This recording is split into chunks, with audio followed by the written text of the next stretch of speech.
حرکت کوهنوردی.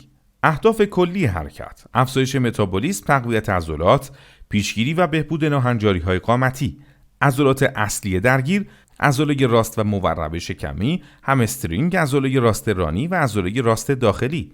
عضلات کمکی درگیر: خیاطه، کشنده پهن نیام و عضلات چهارسر ران. نحوه اجرای صحیح حرکت: به حالت حرکت شنا روی زمین دراز می‌کشیم. جهت انگشتان دست رو به جلوی سر در امتداد ستون فقرات و بالاتنه کاملا صاف و نگاهمون به زمینه. این نقطه شروع ماست. با ثابت و در یک خط نگه داشتن بالاتنه و باسن با پای راست و عمل بازدم به سمت دستها یک گام برمی‌داریم و زانو تا نزدیکی سطح زمین پیشروی میکنه. بلافاصله پای راست با عمل دم به نقطه شروع برمیگرده و همزمان پای چپ حرکت خودش رو آغاز میکنه و این چرخه تا پایان تمرین به صورت تناوبی بین هر دو پا ادامه داره.